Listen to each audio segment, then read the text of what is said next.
Yo tout le monde, c'est votre vidéo par rapport à Xavi et par rapport donc au possible 11 qui va aligner face à l'Espagnol. Alors en fait, ça paraît peut-être pas comme ça, mais c'est quand même très compliqué de savoir qu'est-ce qu'il va mettre en place pour son premier match parce qu'on n'a encore rien vu de lui, on ne sait pas du tout dans quel compo il va jouer ou quoi. Bien évidemment qu'on a des idées par rapport à ce qu'il a proposé au Qatar, par rapport à ses interviews, tout ça, mais en soi, on ne sait pas trop ce qu'il va faire avec le Barça, en tout cas pour son premier match. À moyen terme, on va dire, on sait déjà qu'est-ce qu'il veut mettre en place. Mais là, pour l'instant, on sait pas trop. Et le truc, c'est qu'il y a énormément d'absents aussi. Donc, ça va être intéressant de voir quel 11 il pourra mettre en place. N'hésitez pas à mettre dans les commentaires aussi votre 11. En tout cas, pas votre 11 que vous voudrez voir, mais le 11 que vous pensez que Xavi va mettre face à l'Espagnol. Et donc voilà, ce qui veut dire, c'est que le Barça va jouer au Camp Nou déjà, donc ça rassure un petit peu. Et il y a des petites choses qu'il faut prendre en compte par rapport à ça, on reviendra plus tard, notamment par rapport à l'attaque. Mais voilà. Donc déjà, on va commencer par parler des absents, parce que pour ceux qui ne savent pas, il y en a quand même énormément. Le premier, bien évidemment, c'est Ousmane Dembélé. Dans la liste des absents, il est tout le temps présent, c'est incroyable. Par rapport à lui, des infos qui disent comme quoi il pourrait donc être de retour pour le match face à l'Espagnol. Après, le truc, c'est que même s'il est de retour, il sera jamais titulaire. C'est pas possible que Xavi prenne ce risque-là, on sait très bien. Il vient à peine déjà de rechuter. Et voilà, moi, ça me donnerait qu'il soit déjà présent dans le groupe. Mais en plus, à titulaire, j'y crois vraiment, vraiment pas. Après, il y a Ansu Fati. Encore une fois, hein, malheureusement pour Ansu Fati, le truc qui est dérangeant, c'est qu'Ansu Fati et Dembélé sont nos deux meilleurs ailiers dans l'effectif et Xavi a besoin d'ailiers pour son style de jeu. Donc c'est là que les complications arrivent. Après, il y a aussi Agüero, Agüero numéro 9. Mais le problème chez lui, c'est qu'il se peut carrément qu'il arrête sa carrière de footballeur. Donc ça, c'est quand même assez grave, j'espère pour lui en tout cas, qu'il restera en bonne santé dans tous les cas. Et après, s'il doit arrêter le foot, ben, qu'il arrête. Mais c'est un peu dommage quand même pour nous. Ensuite, il y a Martin Braithwaite, bien évidemment, la machine. Ça fait un petit temps quand même qu'il est blessé. Celui-là, j'espère quand même qu'il va revenir au bout d'un moment parce que offensivement, on n'a vraiment, vraiment rien du tout.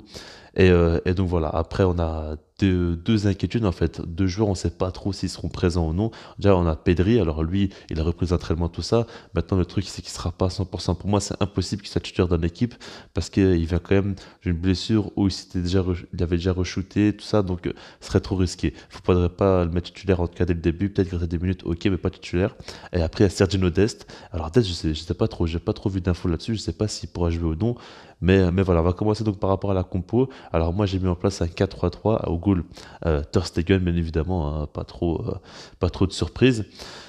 En défense, donc j'ai mis une défense à 4 avec à droite Sergino Dest, à gauche Jordi Alba. Alors Dest, comme je dis, je sais pas trop s'il pourra jouer ou non, mais en tout cas s'il peut jouer, pour moi c'est un profil bien plus intéressant, surtout quand on sait qu'en attaque c'est pas très fourni et qu'il pourrait apporter offensivement. Maintenant le truc, c'est que si jamais il peut pas jouer, bah, il y a Mingueza. Et voilà. Après, par rapport à Jordi Alba, c'est un peu logique. Je pense qu'au début, il aura du temps de jeu. Après, j'espère quand même que les petits jeunes à la Baldé ou quoi, ils auront du temps de jeu progressivement. Mais en tout cas, pour son premier match, je pense que Jordi Alba, c'est assez logique. La défense, donc, ce sera Araujo et Eric Garcia. C'est assez logique aussi, hein, parce qu'Eric Garcia, certes, il revient un peu de blessure. Maintenant, ça fait quand même un petit temps qu'il a repris l'entraînement. Quand je dis un petit temps, ça fait quelques jours, hein, mais vous avez compris quoi. Normalement, il sera largement apte pour jouer. Et puis, quand on voit l'anglais ou Mtiti, ils sont pas très rassurants non plus. Donc, du coup, Araujo et Eric Garcia, ça me paraît totalement logique. Au milieu de terrain, on va commencer par la pointe basse, bien évidemment, Busquets. Et pour moi, là-dessus, c'est assez logique. En plus, il a joué avec l'Espagne et il n'a pas été mauvais. Bon, après, il n'y a pas eu un grand match entre l'Espagne et la Suède. Mais en tout cas, il a quand même été présent, il a joué, il a été quand même bon. Et au milieu de terrain, donc les deux joueurs que j'ai choisis, c'est Nico et Gavi. Vous allez voir plus tard par rapport à Frenkie de Jong, il se peut qu'il soit dans la compo. Mais voilà, Nico et Gavi, bien évidemment, Nico, il est sur une alignée. Enfin, il fait des matchs complètement fous avec le Barça. Il mérite absolument sa place de titulaire dans l'équipe. Pour moi, il n'y a pas de débat là-dessus. Même si c'est pour mettre un Busquets sur le banc ou un Frenkie de Jong, moi, je préférais le faire et mettre Nico titulaire. Parce qu'avec ce qu'il a montré, il mérite totalement de jouer. Et puis Gavi, avec le Barça, c'est pas de la folie parce qu'il a joué au poste d'ailier droit et c'est pas du tout un poste qui lui convient. Maintenant, avec la sélection, il a joué au milieu de terrain. On a vu directement que c'est un joueur exceptionnel, franchement. Donc, il n'y a pas de débat là-dessus. Au niveau des ailiers, donc côté gauche, j'ai mis Memphis Depay et côté droit, j'ai mis Abdé.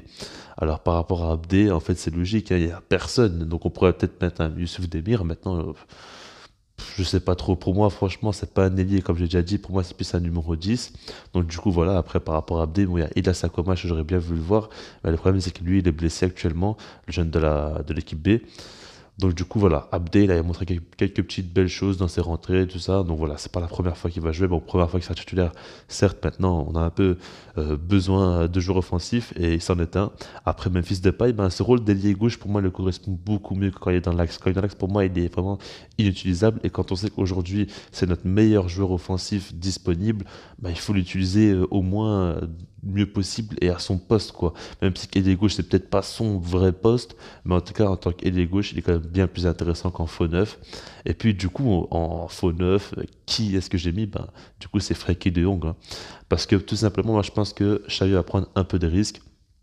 Le fait est que joue au Camp Nou aussi, ça aide un petit peu. Et après, je sais pas, moi, c'est que mon avis personnel, j'ai vu aucune info là-dessus.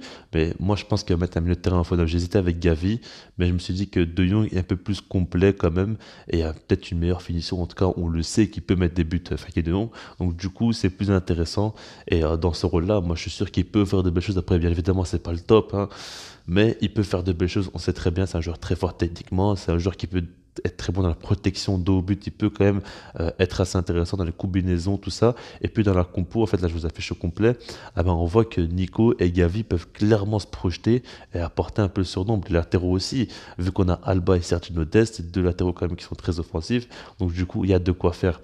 Après, on verra bien, peut-être que Xavi a proposé quelque chose de totalement différent, une défense à 3 ou quoi, ça franchement, je ne sais pas du tout. Maintenant, le truc, c'est qu'il y a tellement d'absents que pour moi, le mieux à faire, c'est de ne pas vouloir tenter des choses dès le premier match comme ça. Déjà, c'est compliqué de tenter des choses dès le premier match. En plus de ça, s'il y a autant d'absents, c'est compliqué.